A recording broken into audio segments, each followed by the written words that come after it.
네, 오후장에 눈여겨볼 종목 찾아가시죠. 이상로의 텐텐베거 시작합니다. 파트너님 어서 오십시오. 네, 반갑습니다. 네, 반갑습니다. 오늘의 돈 되는 트렌드 화면으로 바로 확인하시죠. 네, 딥시크 후폭풍, 본격적 AI 시대, 로봇 상승 눈여겨보자. 오늘의 돈 되는 트렌드입니다. 전 세계적으로는 딥시크, 또 국내에서는 샘 올트만의 방안으로 정말 주가 반응만 보면 AI 시대가 성큼 다가온 것 같다 이런 생각이 드는 오늘 시장입니다. 오늘은 관련해서 로봇에 대한 이야기 준비해 주셨다고요? 근데 이게 사실 저같이 조금 깊게 좀 파고드는 그런 스타일을 가진 사람들은 이 일이 엄청 큰 일이거든 사실.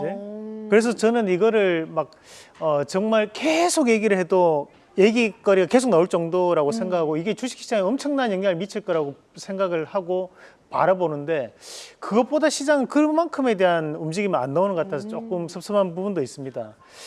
과거 2009년도 11월 달에 보면 최초의 스마트폰이 등장을 했거든요. 아이폰이. 그때 제가 2010년도에 그 휴대폰을 구입하고 난 다음에 제 지인이 저한테 얘기했던 것이 이 화면으로 인터넷이 돼? 그걸 물어봤었어요. 지금은 그게 당연한 거잖아요.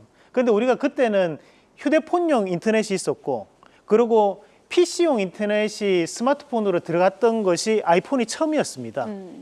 그래서 그것을 보면서 우리가 이게 정말 새로운 혁명이다. 정말 스마트폰 새로운 혁명이다라는 얘기를 하면서 지냈던 것이 얼마 전인 것 같은데 그 일로 인해 가지고 파생됐던 것이 우리나라의 스타트업 기업들이 엄청나게 많이 생겼어요. 어플을 만드는 회사들이 엄청나게 많이 늘어났거든요. 지금도 마찬가지라는 거죠. 우리가 이런 AI라는 것이 그냥 단순한 AI에 대한 부분이 발전했다라는 것으로 끝날 수는 없는 겁니다. 산업적으로 우리가 봐야 되는 거고, 자, 준비된 그림을 잠시 한번 같이 보시면, 자, 일단 이제 AI를 활용하는 사례는 엄청나게 많습니다. 그러면 이제 우리가 이 AI가 지금 발달을 하고 확장되고 있다는 것은 모든 산업이 지금 현재 바뀌고 있다는 의미로 우리가 받아들여야 된다는 거죠.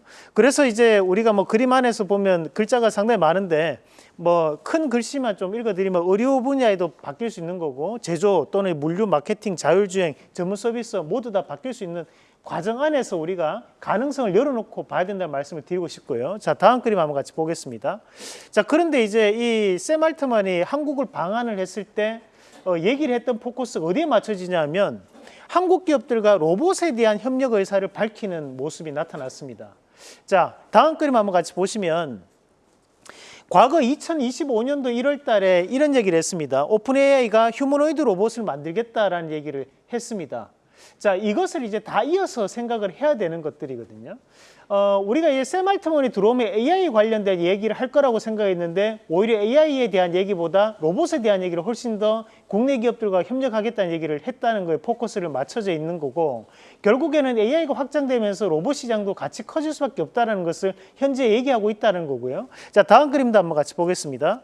자, 젠슨왕이 이번에 그 CES 2025에서 밝혔던 것도 이 로봇에 대한 이야기를 밝혔었거든요. 이런 과정들을 감안해서 봤을 때 현재 머스크, 젠슨왕 그리고 샘 알트먼 이 세 명이 공통적으로 얘기하는 것이 바로 휴머노이드 로봇입니다. 그거에 대해 좀 더 포커스를 맞춰야 되는 부분이고요. 다음 그림 한번 같이 보시면 우리가 이런 로봇에 대한 부분 자체에서 제어 장치가 바로 이 세 명의 인물들이 얘기를 하는 구간이라고 보시면 되고 나머지 동력 장치라든지 감속기 분야에 대해서는 국내 기업들이 상당히 기술적인 부분이 올라와 있기 때문에 그 부분에 좀 더 집중할 필요가 있다는 말씀까지 함께 드리면서 관련된 기업들 한번 같이 보도록 하겠습니다.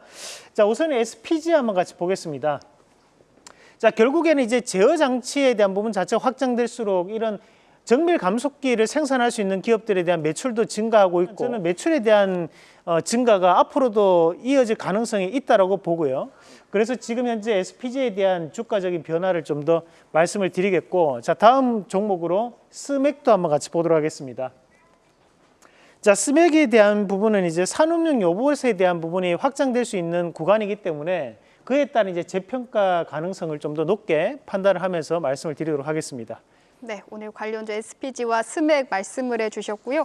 오늘의 수익률 탑5 바로 확인을 하고 있는데요. 오늘 좀 대응 정리할 역줄 종목으로는 이번 주 월요일에 소개해 주신 카카오 현재 수익률 4% 기록하고 있습니다. 카카오에 대한 앞으로의 주가 전망은 어떻게 보실까요? 현재 바닥권역에서 바뀌어 나가는 흐름이니까 급하게 생각하지 마시고 보유를 하고 계신다면 네이버만큼 훨씬 더 강한 상승을 보일 거라고 보고요. 마찬가지로 이제 우리가 1월 23일 날 도전비전 오늘 이제 신고가를 가는 모습이었는데 충분히 강한 움직임들을 나타낼 수 있는 구간이니까 좀 더 수익을 극대화하는 전략으로 말씀드리면서 신고가 가는 종목은 함부로 파시는 거 아닙니다. 그죠? 좀 더 수익을 극대화하는 전략으로 말씀드리겠습니다. 네, 오늘의 원픽 종목도 바로 소개해 주시죠. 오늘 이제 라이프 시멘틱스라는 기업인데 우리가 이제 헬스케어 플랫폼을 구축할 수 있는 기업입니다. 그래서 국내 보험사와에 대한 플랫폼 구축 이력이 있는 기업이다 보니까 1차적인 목표가는 5,100원, 그 손절가는 4,800원 제시해 드리도록 하겠습니다. 네, 좋습니다. 오늘의 원픽 라이프 시멘틱스입니다. 이상로의 텐텐베거 여기서 마치도록 하겠고요. 캐스탁 라이브 오늘 준비한 소식 여기까지입니다. 시청해 주신 여러분 고맙습니다. 계속해서 다양한 경제 이슈를 알고 싶다면 구독과 좋아요, 알림 설정 부탁드립니다. AI 캐스터 권미정이었습니다.